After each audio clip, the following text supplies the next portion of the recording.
السلام عليكم. سيتوجد معكم عمو جمال درويش العربي، سبتمبر 2023، يوم الجمعة، من المدينة المنكوبة مدينة عيميلة، وبالضبط من أمام الحديقة 18 فبراير، سمحنا نسميوها حديقة عوص البلاد.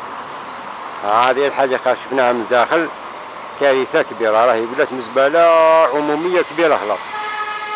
تقول لي وين راه المشكلة يا شيخ؟ المشكل وين هو الشيخ؟ خلينا من القمة معكم كل واحد الله يسهل. انا شي اللي نحكي عليه يعني الطابلوات كيما هذا الله يبارك، بارك الله في الناس فنانين تاع مليله، يعني داروا جهد وداروا الطابلوات هذم، ولكن يبقاو هكا للعرا، ويعني ماهيش بلاصتهم خلاص، ما يجيو لها، ما هي بلاصتهم، ما هم مكانهم، ما يعني هم قاعدين للعرا. هاك تشوف كيف هذا يعني باش نكرموا ابطال الثوره تاعنا، يعني هذاك سي عمي روش وعلي لابوانت يعني سبحان الله.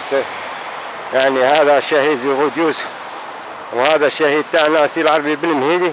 شوف هذاك، شوف البصل اللي وين حطوه بعد. ها من الشهيد من القرآن، ولا تحسبن الذين قتلوا في سبيل الله أموات بل أحياء عندهم يرزقون.